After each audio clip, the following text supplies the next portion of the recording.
Oh, hey there, folks. This is your host, Kate Gaffney of Service from Hell, jumping on to let you know, shockingly, this is another two-parter. This is actually part 2 that you're listening to now. So if you haven't listened to part 1, go back. This week, we're talking to comedian Matt Braunger, who really got into it with customer service, and he stayed loyal to jobs, so he has a lot of stories. He is also currently touring the country, and his special Doug is available now. If you visit mattbraunger.com, that's mattbraunger.com, you can find out tour dates. He's probably coming to a city near you soon. And you can find out how you can get Doug. He was delightful. Find him on all the things. Thank you folks so much for listening. Let's get on with the show.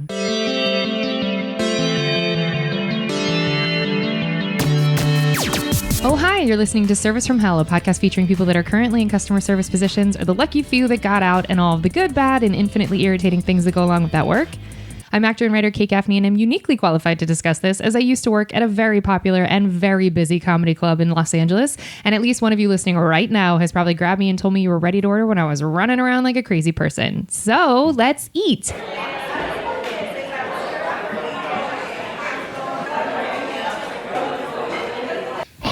No, I think being a banquet captain, because I was so bad at the paperwork, where you would have to do paperwork for that?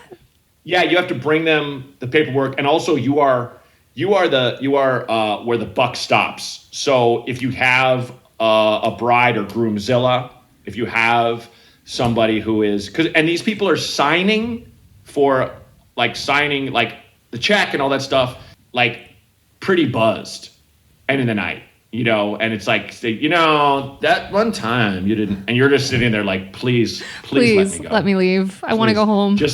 You're going to sign this, and there's nothing I can give you for free at this point. Yeah. I can't. So that would, if I had to pick one, would probably that. But like all these jobs I should say, nope, card store because it was just so boring. It was so boring that I wrote my senior thesis. I wrote a play as if that basically made it a dimension to another world where this person worked there and a guy would come through and be like, hey, by the way, you're the gatekeeper to all this crazy shit that's about to come through. And that was like the whole play. And it was called Browsing. And I remember having the idea when I was at that job, just because it was like, well, there's got to be more to it than this. And when you're there, it isn't. Now we have streaming music, but back then they just had these tapes. And so you'd choose like one, and they were like 8 hours long. And, it was just, there were always at least half of the music on any of them you were like, you hated. And you were sick of it by the time you had your 4 or 5 favorites, Oh, because you would have to, it was the same like tape rotation for every shift, or you could pick the same 8. It was like, they were like, only a little pile of different ones, and they were all like 6 hours long, and you've heard all of them, and there's at least 1 or 2 you're like, I will not put that in, that sucks so bad. It's so funny, for all the people I've interviewed, no one has ever said that, and the music would really, like, that would ruin me too. Like, I'm such a music person, it would ruin me. Yep. That was one of the fun things, that was one of the games of Rock Bottom, where we all had, like, I remember saying to people on the floor, like, what's your least favorite of all the songs? And my friend Henry, who now has a bar in Chicago called The Double, that's great. It's over in Logan Square. He was like, he's like, Love and Arms. That fucking Love and Arms song. And it was just a song where the chorus like, into your loving arms, sweet, sweet loving arms. Like, it was just, he just hated it so much. A lot of what they played is what I would call like Colorado rock, where it's kind of stonery. It's kind of, like Big Head Todd and the Monsters would be Colorado rock by our definition. But I remember the game I loved to play is when a song would come on that sucked so bad. It's perfect I have these on, these headphones, because I'd love to pretend to be an engineer and be like, and as the song's getting recorded and being like, this is a hit. This one's a hit. And it's the dumbest. If a shitty song comes on and it's just like going, yeah. I had a friend who used to mess with people at parties. He'd go in and songs on like some obscure thing. He'd go, fuck, I love Journey. Just people go, that's what? Just a fist tape. This is Modest Mouse. So dumb. But it's just these dumb games you play, and you had 1,000 of them waiting tables. Yeah. And I miss that. I miss that thing of, Yeah, the constant like that, because the job becomes not about interacting with the customers. It's like you do that so that you can get back to the game that you've already established with your coworkers. Like that's Matt, and that's fun. That's a really fun moment. Yeah, when I was in Portland, there was a server or a cocktailer, and she was very, very small, and I had like this crazy long hair, and I looked crazy, and I was just carrying big things of food out. And I would I pretended to be a jealous ex-boyfriend with her, where I'd be like a guy'd be like, hey, where's the bathroom? And she's like, upstairs. And I'm like, hey. And I'd go over and be like, you don't talk to any boys. Damn it. Just make sure I'm not around. I just don't let me see it. Like, so just completely off the like, wall. and like just inappropriate, inappropriately insecure. Yeah. Hey, who are you on the phone with? I just told them how late we're open. Someone called in. Was it a man? Did he sound handsome? And I remember this. This is how fucked up we are as a species. There was a table of women, and she went to go, hey, can I get you drinks? And the girl's like, oh my God, it must be so hard working with your ex. Not, he's an asshole. Not, what the fuck is that monster's Don't let him problem? talk to you like that. Like, what a dick. Yeah, fuck him.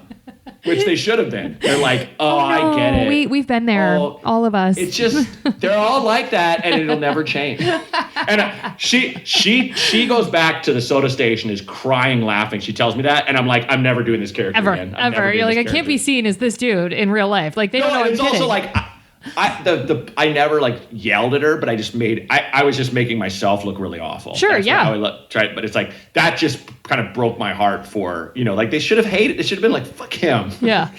Where's the manager? I'm gonna get fired. Then your manager comes over and is like, no, they never dated. It's weird. He's being weird. Just forgive him. And they're like, oh, is he single? No, he's bored. He's so bored. Okay, what's the weirdest thing you've been asked to do whilst on the clock? Oh, off the top of my head, well, I remember there was a guy, I was thinking about this guy last week, actually, where he was like, he had his arm around a woman who was at his table, and he's like, hey man, see this beautiful woman right here? And I'm like, yes. And I know what you think is coming, and it's nothing that spicy. Okay. I'm like, uh-huh. And he's like, well, she's got a headache.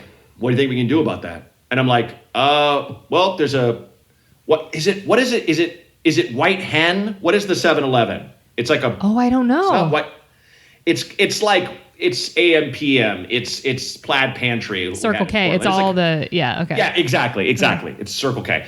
And I was like, yeah, there's a White Hen on the corner, right? Like you can see it through the window. You can get some aspirin or some Tylenol. And he's like, yeah, but I mean, I'm with my friends here. Can you grab that for us? And I'm like, I can't leave he tried to give me like a $5 to go get Tylenol for his girlfriend. And I'm like, I can't leave the building, man. He's like, hey man, but she's got a headache. I'm like, you can get up. And like his table's laughing at him because he's trying to big dick me. I'm like, yes. Okay, I'm gonna take what you would have tipped me, maximum 15%. I'm gonna throw it out the window. Yeah. I'm gonna eat this cost.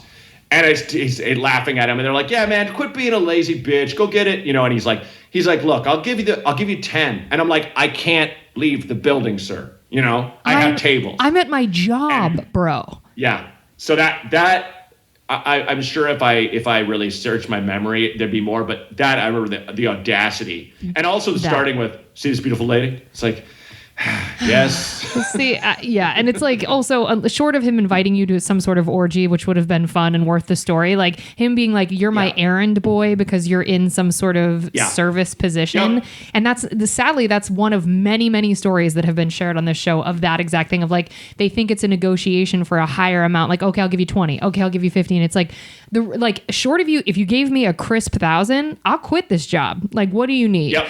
But they know that. And I hate that. Of course.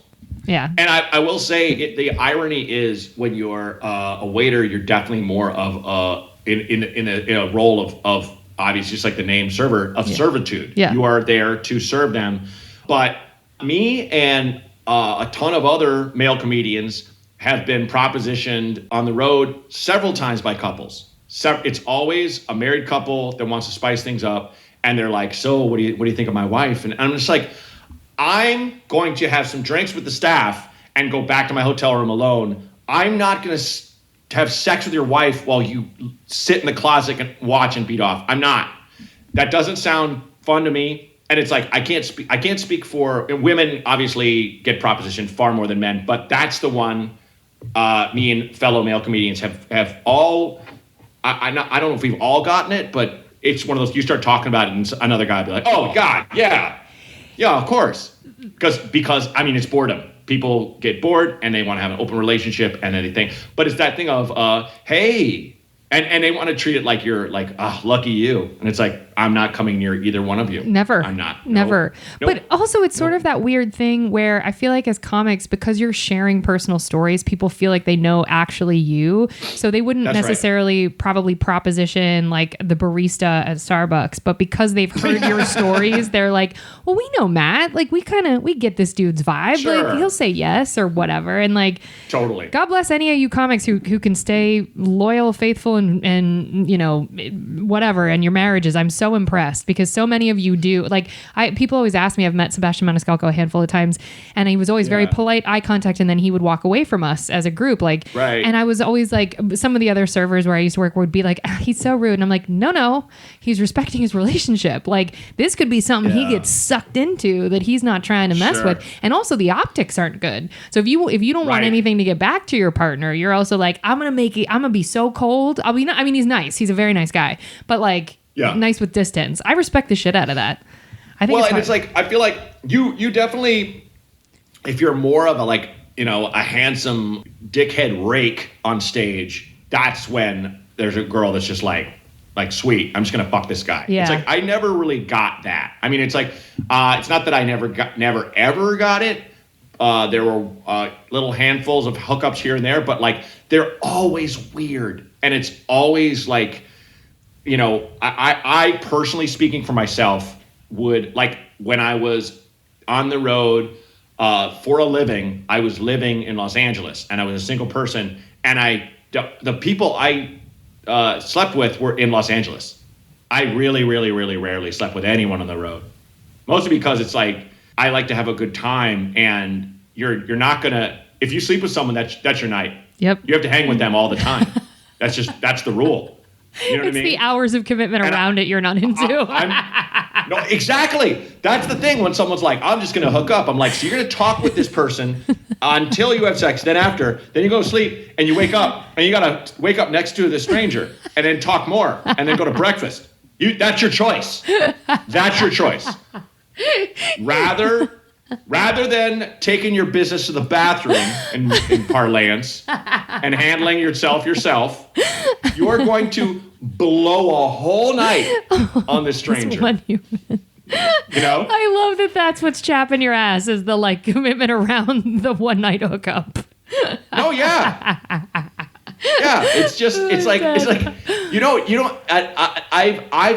I'm not that psycho that's just like, well, we can go around the corner, you can blow me, but then I have an evening. Yeah. It's like there's no, I can't fathom being that person that's just going to be able to compartmentalize. Yeah. And like, it's no.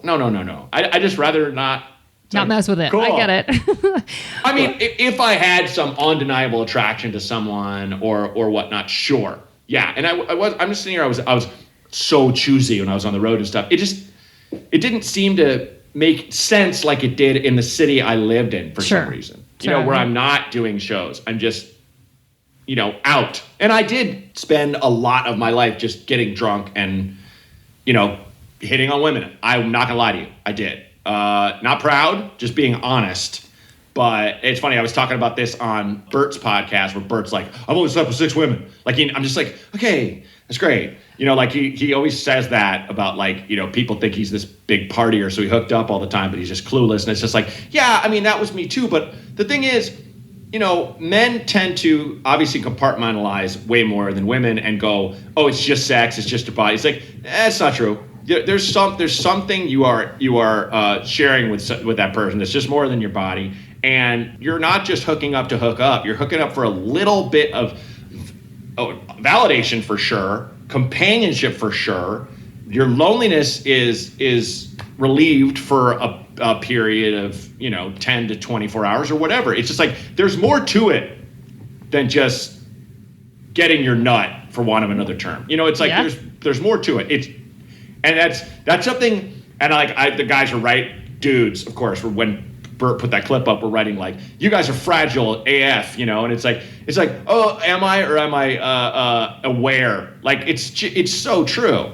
Yeah, and it's inherently misogynistic against yourself as a gender to be like, you guys are soft. Why? Because you express that you don't like to like hit it and quit it. Well, it's not even. It can be hit it and quit it, but you hit it and quit it. Part of that was not just for sex. Yeah, most of it was, but there's still something there where there's an exchange.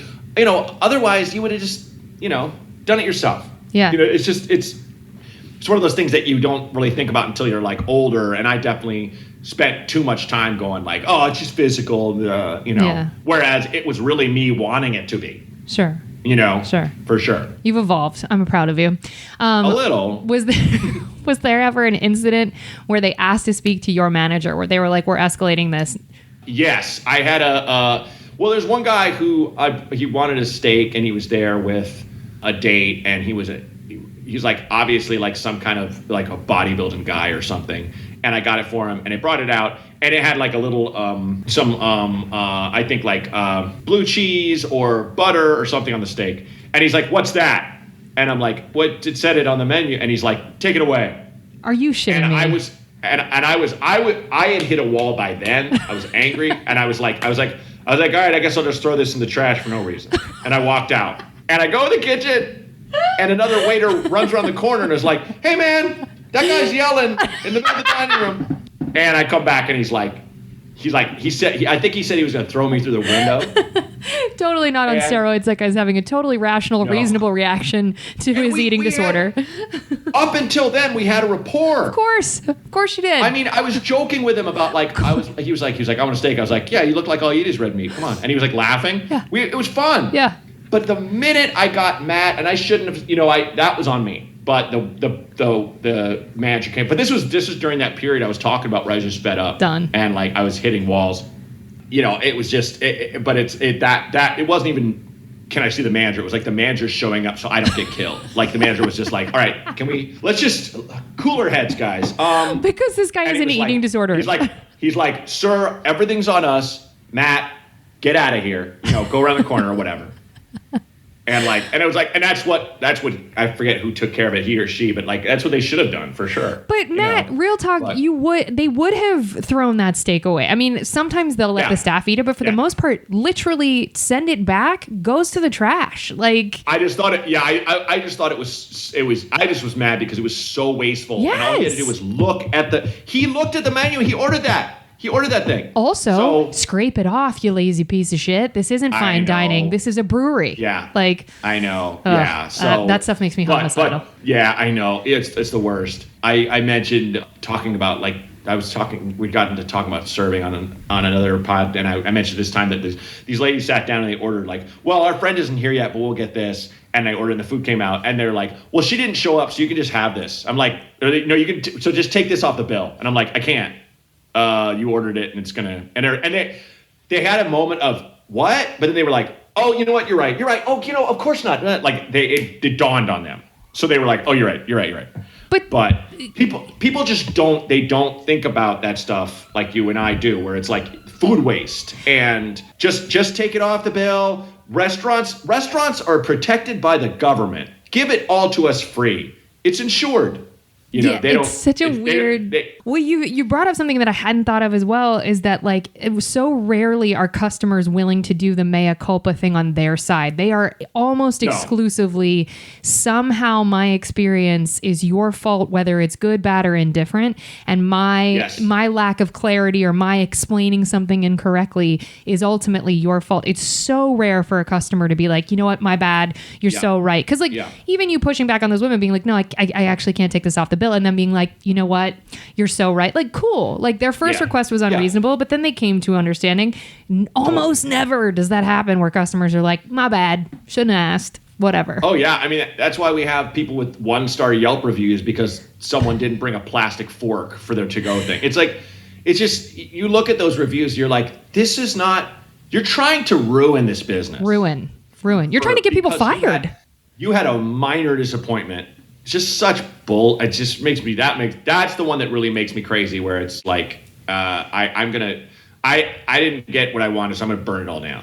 It's funny, you are psychic, because literally the next question is, has a Yelp review ever had an effect on your job or employment at any of these places? Never. Okay, Never once, because it didn't exist by the time I was out of the game. You're so lucky. You're so lucky. It didn't exist when I was in the game, excuse me. So when I got out, it was a new, so lucky. Yeah. So lucky that, I mean, we all were kind of impervious to that. Hot-headed back then and young and, full of ourselds. So for sure, we would have got some kind of awful thing. A manager printed one out one time and just put it in front of me, and because it made a point of naming me and stuff, and I just read it, and I said to the manager, I was like, a version of this happened, but she left out her whole side of this, and he was reasonable enough to be like, I assumed that maybe this was a little heated, and he was like, but I do have to suspend you for 2 shifts. And it was like, it affects your money. And I think people, it's keyboard warriors or whatever, but it's like, to your point, like, okay, you didn't get a plastic fork in your to-go order. Like,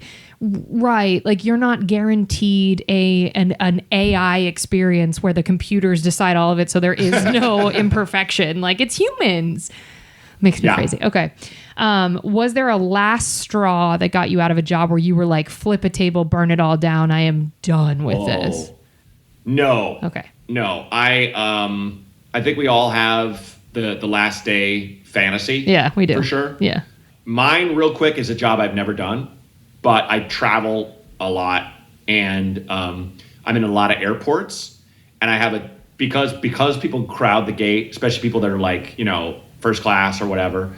I personally, I get kicked upstairs a lot, and I've been with the same airline for a long time, so I tend to get upgraded. But like, I have such a soft spot. I think it's the most wonderful thing when a family walks up. It's clearly like not from this country or whatever, and they just try to get on before everyone. It just, I think it's the funniest and cutest thing. There's a woman, I think she was Cambodian, and she was like the matriarch, and she had this massive fan. She's like, come on. Like saying in her language, in Cambodian, like, let's go. And she gets to the front, and the guy's like, ma'am, you're group 8, like the last. And I'm like, oh, like, I love you so much. And she still tried to make a face like, come on. Like, I just want to get on. I was like, oh, like when I was in Chicago, there was it was a halfway house or just a place where adults who were developmentally disabled lived. And there was a woman who would be there, and she got on the bus once,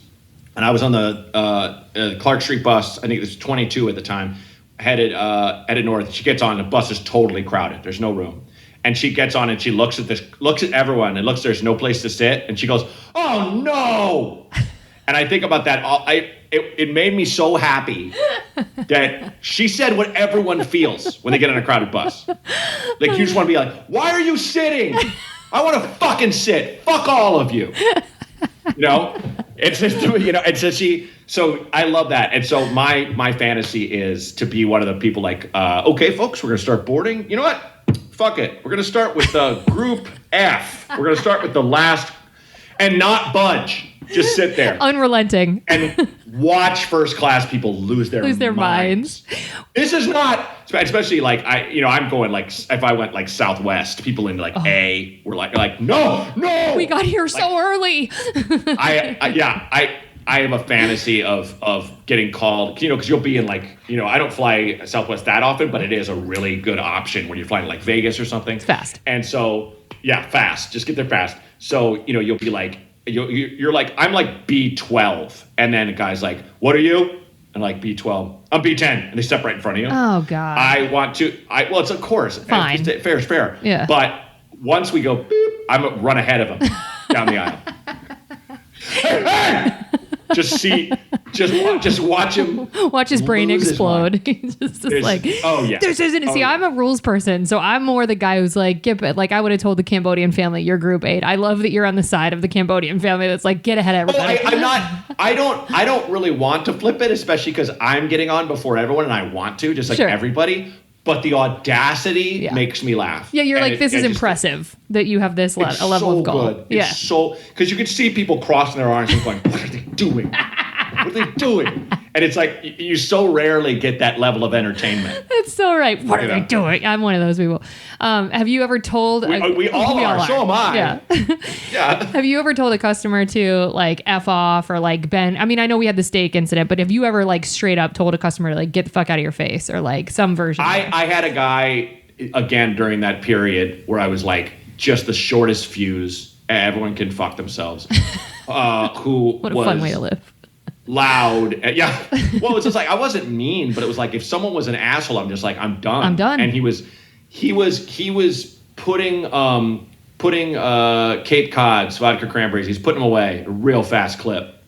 And it was like in the afternoon.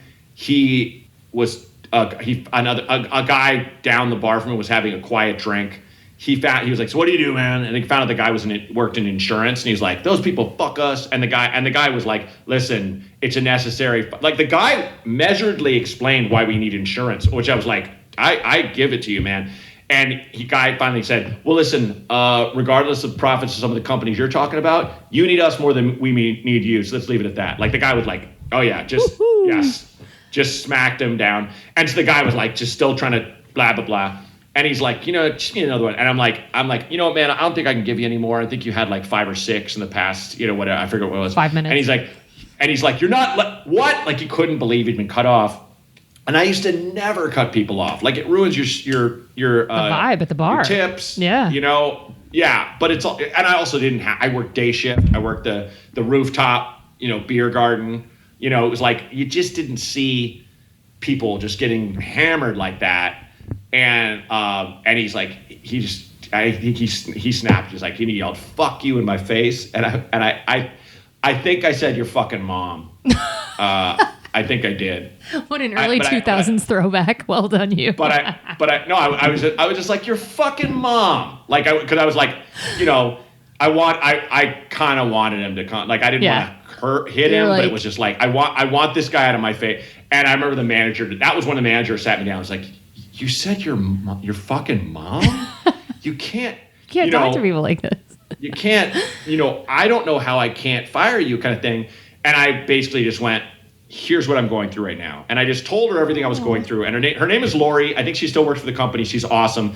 And she's like, okay, I didn't know you were going through all this. She did say, like, my work has been suffering a lot. And that's when I made my little speech to everybody. And I was like, I feel like I've let everybody down. And I want to let you know, I'm going to go away in a couple months. We all know that, but I'm not going to I'm not going to phone it in anymore.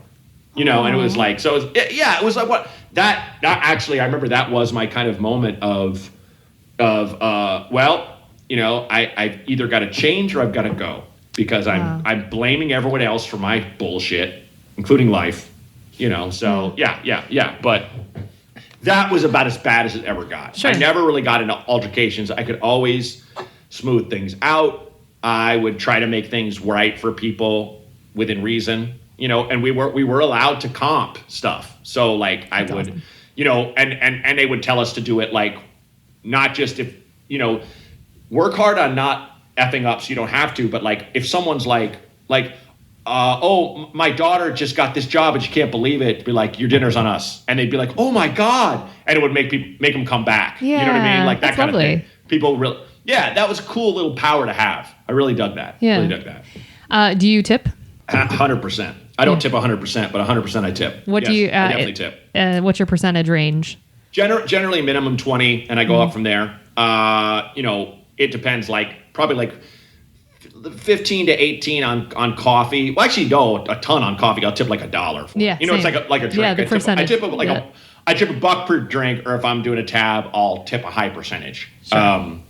It's just, I remember Adam ruins everything. Adam, I forget his last name. Oh, dang it. Oh, I love him. He's so sweet. What is his last name? He's so awesome. I'm gonna look it up. But he did a thing about why the tipping system is screwed and why blah blah blah. And I'm like, no, but you're not. It's almost like explaining why communism is the best possible political system, because everyone shares. It's like, yes, but there's too much power in a handful of people's hands. and human greed will always out. Yes. And every restaurant that I've been around where they pool tips, shit service. Yep. Like, Yep. I am a hardcore lefty socialist in most everything. When it comes to restaurants and waiting tables, I am a capitalist pig. Same. You have to tip, and I'm the same way. Yeah. It's the only way people get motivated. And sad to say, it's a way to carve out your own little piece Fiefdom. of Yes. what you actually deserve. Yes. So it's like, Yes. and that's just, it's one of those things that it doesn't work on paper, No. but it works in life. Yeah. So I definitely tip. And it's if they have a tip already figured in, I'll look at how much it is, and if it's enough, cool, great. Otherwise, you'll but leave it. I'll Yeah. typically give at least a little bit more. That's great. It's Adam Conover. Shout out to Adam. He's so Conover, delightful, thank you. and he's the I just nicest saw him on human. the street. He's the best. Yeah, dude. he's great. Yeah, always dude. gracious, very humble. Watch that show and rerun. Do you ever not tip? Is there a situation where you would be like, you know what, Ooh. not today? If it's something like I'm just, if I'm buying something retail and I just picked it up and there's a tip option, stuff like that. Sometimes I'm not absurd. I don't tip on everything. I'm not in the mafia. But I mean more of like, is there a type of service where you're like, this motherfucker right here is not getting wow. Yeah, I don't remember that happening, but yeah, if someone's a dick or something didn't, I don't know. Yeah. I can't really remember offhand a time I've not at all. Maybe like I just give them the baseline, which for me would be like, lowest would be like 18% or something. Okay. Which is stiffing over. That's. I will give you the craziest example. I had a woman. I was her first Uber drive, and she took me to the airport in, I want to say, Dallas. To get to the airport in Dallas, you have to go through tolls. She had her Waze or whatever set on no tolls. So we circled the airport 4 times. And she kept getting on this one exit. It kept sending her around and around and around. Nowhere near she could drop me off.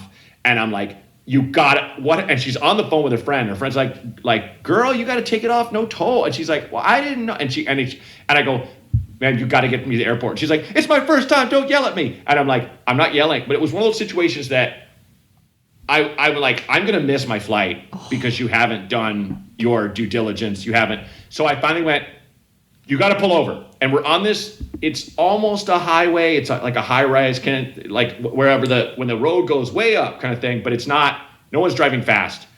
But it's just a little bit up and there's another road over there. So I had her pull over and I was like, I'm going to get to my flight. It's okay. It's okay. And she's like, I'm so sorry. And like, it's okay. I get out, I take my bag, I throw it over the median. I climb the median, over the median. And there's no cars. There's no cars. I'm not in danger. And I go to a train station that's right there that has an entrance from the train station into the airport. And so I got on. But it was like, I have to get out of this car. I can't sit here while you turn off your tolls thing. We go back out miles and then turn around. We've already done that. We've done that 4 times. Oh, I would have gone crazy. And I still tipped her, and I think I gave her like at least 3 out of 4 stars because she's going to change it.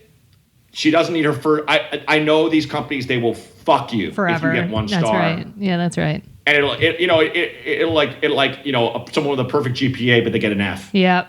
And it just everything. I wasn't going to be. I made it. I was fine. I had plenty of time. I got a coffee. I was good. Yeah.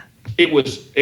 I tell people that, and they're just like, fuck that. I would have la la la. And it's like, why?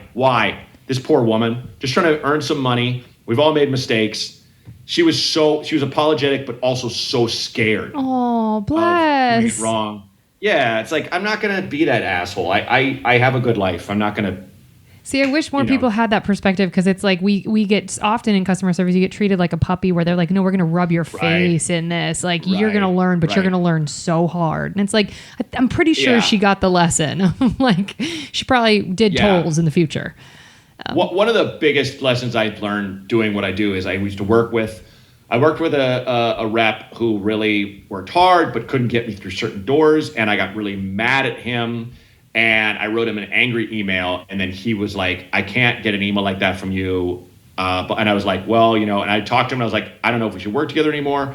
And like, we parted ways on a good level. And I remember The next people, I was like, I don't want a personal relationship. I don't, I just want people that work hard for me and stuff. And one adjustment I should have made is the next people I worked with were actually terrible for real. Like they were terrible people. And no, and they were high powered and stuff, and they were still doing great and all that jazz. But it was a terrible match where I was like, I just want to work with these big names, this big agency, blah blah blah. And it was like maybe one of the worst calls because I was just like, I'm not going to consider anything. I'm an animal now, and just send me to these auditions. Blah, it's like, yeah, but that wasn't.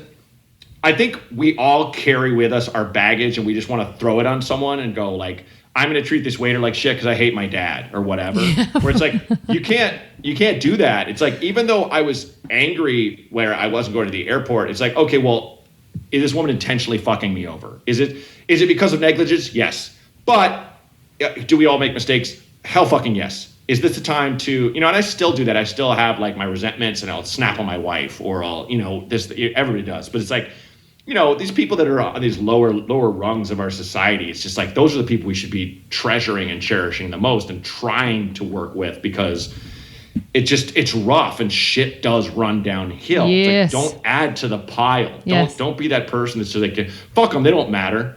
There was a episode of I've seen this show like twice, but there's an episode of Bridezilla, and I do watch trash. I'm not justifying my little thing here, but she's screaming at this doorman who will not let them in because they're all dressed in their bachelorette party. stuff. Yeah. And he's like, no, my boss said I can't, blah blah blah. And she's like, you're a fucking doorman. Like she goes low. And she's awful. She's like a terrible person. But she's like, you're a fucking doorman. And he had the best response I've ever heard, where he's like, listen, don't lose your mind in front of me. Like, and I love that, where it's like, it's such an Aikido. It's like, what a good. You've lost it. You've lost your mind. I don't want to have to see it. I don't need it. So you Please walk over there. It was so good. That's a ninja level. Don't lose your mind in front of me. Such a wonderful Italian American thing to say. Such a great Mediterranean response. I loved it. I love it. Okay. Yeah. And last question in this section. Can you describe the worst customer you've had to interact with or an archetype of who would be the worst? You've made allusions to some of it of like entitlement and things like that, but do you have an incident you can think of? Just someone who doesn't have any regard for anyone they don't know, someone who expects miracles and who comes in with a chip on their shoulder, who shouldn't even be out, that has to deal with their and wants to be treated like a king or a queen constantly. And it's like, and it's just really someone who's just shitty, someone who's just really mean and, really kind of like unpleasant. And it really comes down to when you're like, I already know I'm a waiter. I already don't have the massively high opinion of myself in this job. I don't have to have it pointed out, with you snapping your fingers. Yeah, this isn't actually like pushing me forward in life. All this is doing is crushing my soul. Like I'm good on this. Mm-hmm. Okay, well, we're going to move on to the good stuff. We hope you we hope you folks saved room for dessert. I swear I've done this before.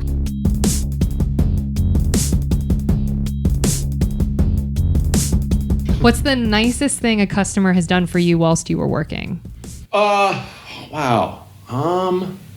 Thanks. This is always the hardest question. You're the 900th person to say, let me think. No one has these on the top of their head. I think it's probably if someone tipped me. I've been tipped 100% before. Woo! Like maybe once or twice. Where someone's just like, hey, you exceeded everything, and you were, you really can't beat something insane like that. I can't really think of anything off the top of my head that someone did something that was like, wow, that's so cool. I do remember a friend of mine.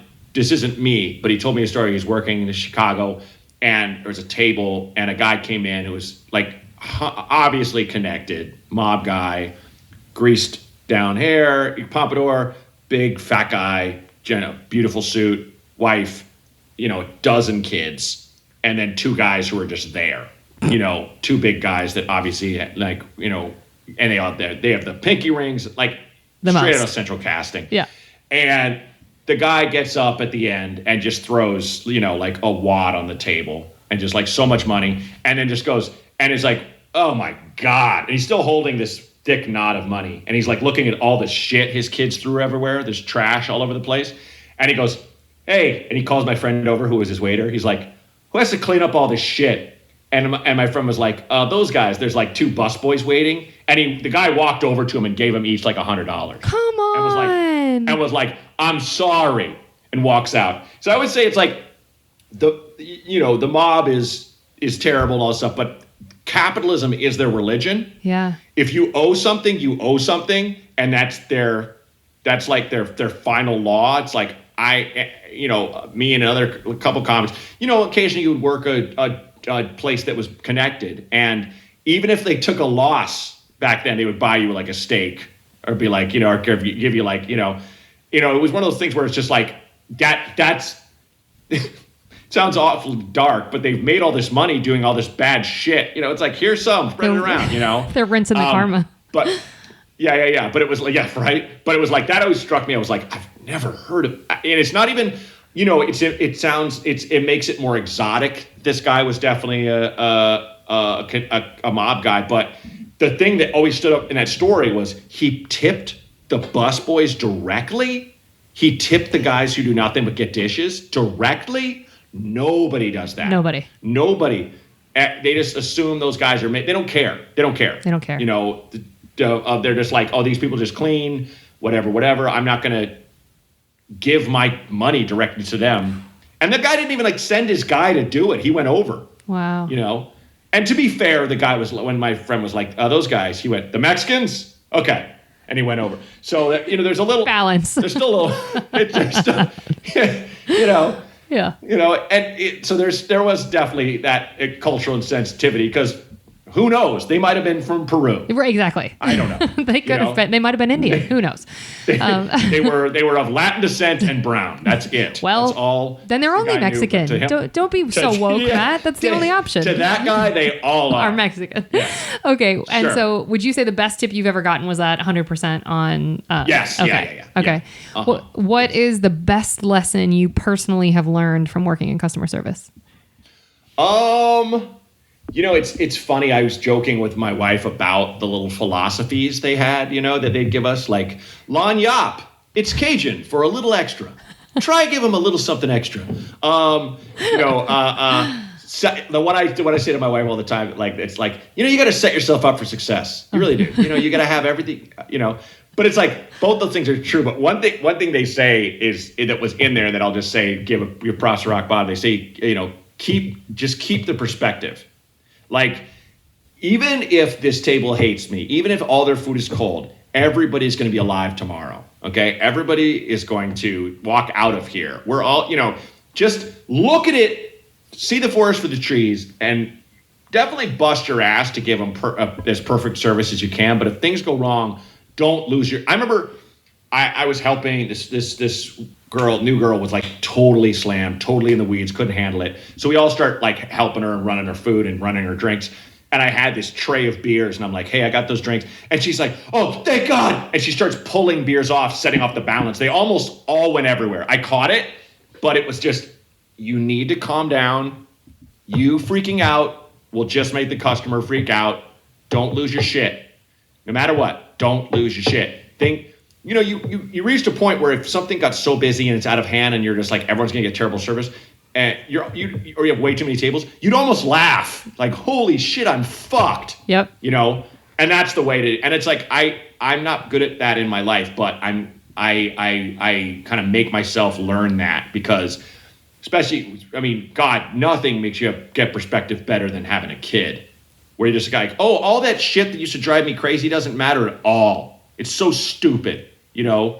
Everything in this dumb business that you value is pretty worthless, status and the way people look at you, or if they're writing about you or whatever. It's like, you definitely want to be achieving things, but if you're not, it's not the end of the world. You have to look at what's good in your life, And like, my therapist used to beat me over the head with that 2x4, and I was always like, I don't feel anything, I'm still la la la. and now that's Rose, where I'm just like, okay.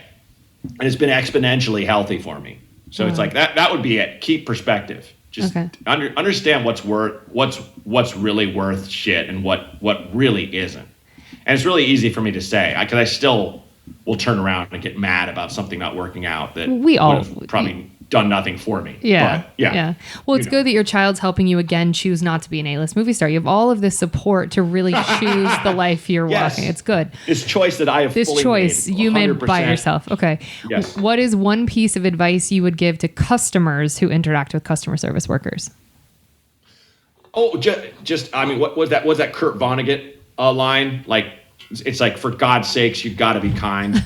Where he's just like, this world is so paraphrase. It's so messed up, and it's just so hard for all of us. I remember when I moved to town, there's a guy, he was a manager, still is, and he manages some really big names. And we always were kind of in touch, and we never actually worked together, but he's like a good guy to be around. And his name's Joel Zadak. And he said to me, when he was like, he said, if I can give you any advice, it's just be nice, man. Just be nice. Be nice to everybody. And I was like, oh, I was going to probably do that anyway. But it's true. It sounds like the dumbest advice, but it's just everybody has plenty of opportunities to get shit on. Yes. Where you can just maybe you don't have to be, kissing people's butts. That's not what it means at all. But just be kind. Just be kind. Always, when I go someplace and I buy a coffee, or I have a drink at a bar, or I buy something, I always try to be as pleasant as humanly possible, because I know they have someone that's just like had it, and like, why do I have to listen to why do I have to be nice to this person? I don't want to be nice to this person. It's like, why don't you want to be nice? Yeah. It makes no sense to me. Yeah. It's just so much easier to just be chill. I say this all the time. Yes. Yeah. Yeah. It's the easier choice. So. Well, is there anything else that you wish that people knew just in general about customer service, or something that you're like, this informs my comedy, this informs my, something that you're like, I'm so glad I had to start in restaurants to get me X? Well, I will quote one line from Doug where I talk about as I put it, my garbage days in Chicago. My strongest political stance is I just don't trust anyone who's never worked a job where they thought about committing suicide at least once. At least once, where you're just like, I got 6 hours left in my shift. Fuck! Or I could just punch out of everything right now. Just out of life. Just be done. And I do a whole bit about when I was bar backing, which is kind of one of the lowest rungs, because all you do is wash glasses and you can't make drinks, and you restock. And when it's busy, they're screaming at you. And I just do a bit where I'm washing your glasses, and this guy's like, just get me a beer. Here's a 50, you dumb monkey. Just why can't you just open a damn beer? How stupid are you? And I just say, please stop. And I'm washing glasses going, I'm a man with heart and feelings. and I remember looking and saying that like under my breath, like so mad. But then I remember looking at a stirring fork and just going, all it would take is choop, choop, just twice, and right in the jugular, bleed out in front of him, and smash his nacho plate in half as I fall to my death. And that was a fantasy I had. What if I took my own life? Because I'm so big. I right now weigh 200 pounds. I've weighed as much as 240 in my life. And I was like, I would be back there, and I say this to the audience, like, shitting myself. Well, because when you die, you shit yourself. Yeah. Like, I pick a woman in the front row, and my fantasy, the bartenders are like, look at him, watch him die, just holding their head. And the guy's like, I just wanted a beer. I'm so sorry. Like, you have this fantasy that just keeps going on and on. But it's like, yeah, I just don't, you see, I don't know why they don't ask people trying to get into politics that. I don't know why don't they ask people who own major shares of companies, what's the shittiest job you've done? Well, I worked 80 hours a day when I was developing my software. No. I'm talking face to face. I've said in my act, I think retail every business where anyone can just walk in. Anyone. So I'm pouring frozen yogurt into a cup, and just any fuck. Have you met most people can just walk in the goddamn door? I have to be nice to this asshole? You know, like I talk about that because it is that thing where it's like, especially what we went through the last couple of years, where you had some poor kid of 14 trying to enforce a mask thing that they believe in, that their boss believes in. My therapist told me he was I'm getting this from, like, he was in a frozen yogurt place with his son, and a couple came in with their kids, no mask, and the person's like, can you put a mask on? And the guy's like, we're good. And it's like, thanks. And like, you can expect this poor kid to be like, no yogurt for you. Yeah. Because this guy will kick his ass or whatever. You know, he'll throw a rock through the window. It's like, you're like, let me just get them the hell out of here. So it's like, I wish people would think about that more, how they deal with everybody. Yeah. And people in restaurants deal with everybody. People in retail deal with everybody. Such a good point. So it's like that's really the biggest takeaway for me from doing all this. It's like, just like, that goes to the be kind thing, because you know, you really got to consider us and how horrible we are. Well, and that's why when everybody was dragging AOC for having been a bartender before, I was like, this is actually a really good thing. Like, I don't know. And like you, and then, so who do you get your drinks from? Person putting the bartender down. Like, okay, you depend on them. Yeah. You asshole. Yeah. You know, you're going to go some fancy bar and drink good scotch, right? So fuck yourself. Yeah. You're not going to take a bottle into a phone booth in the lobby. Like, you're sure, you know, not. it's so hypocritical. Yeah. When I found that, I was like, good. Yeah. This is good news. An actual human? Weird. Great. How dare she? Yeah. Well, Matt, you were delightful. How can people get in touch with you? Do you want them to follow you on socials? Like, do people have to have Moment to be able to see Doug? Like, what's the... Well, yeah, Doug, you have to, you just buy it on Moment. It's $10, and you can watch as much as you want and all that stuff. But it's like, you basically purchase a ticket to the viewing. That's cool. But you can pull it up whenever you want. And that's it. And I did it for a limited time on Moment initially. I don't know what I'm doing with it next. It will be available on something else. I don't know what. But this is one of those things where, just because I have that big twist ending, I wanted to do it on a thing where people kind of make it, you know, eventized or whatever, if that's a word. But everything else, I'm at Braunger, Braunger, on Twitter and Instagram, and Real Matt Braunger on TikTok. And and I'm just, if you want to find out where I'm on tour, just go to mattbraunger.com. Well, folks, we're going to drop your text now. Thank you so much for listening. If you want to help us out here at Service from Hell, we'd love to have you subscribe, rate, and or review the show wherever you listen. Thank you all so much.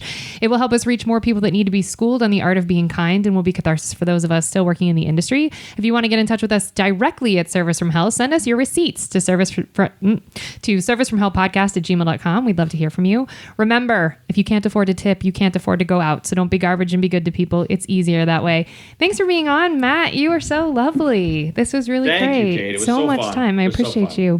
Thank you, folks. No problem. So much for listening. Good night.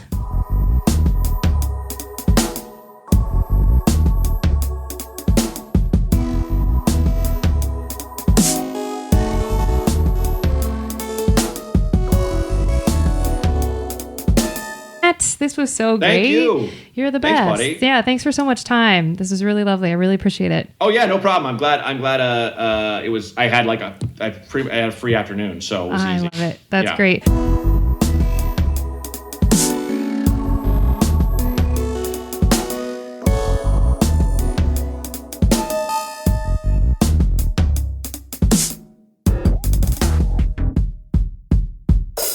Oh my gosh, that is the end of episode 101 from our regular feed. We've had more episodes than that, but because of the bonus episode series we did during COVID and all of the bonus episodes we've had from your listener letters and various whatever, we turned 101 with regular episodes at the end of this episode. So thanks, Matt, for helping us turn 101. And we're so grateful for your ears. Thank you so much for your support. I guess we're going to keep going. And if you're not already a Patreon subscriber, hop over there to patreon.com/The Kate Gaffney. The patrons are how this is getting into your ears if you are not a patron. And thank you folks for listening. Please tell your friends so that we can turn 200. It is so crazy. If you would have told me at the beginning that this is how many episodes in we would be and that we would just keep going, I would have thought that's too tall an order. I can't do that. And yet here we are. So thank you folks for telling your friends. Thank you for subscribing, rating, reviewing. We are so grateful. Happy 101st birthday to us. And big shout out to all of our guests and to all of you. Thanks again, everybody. Good night.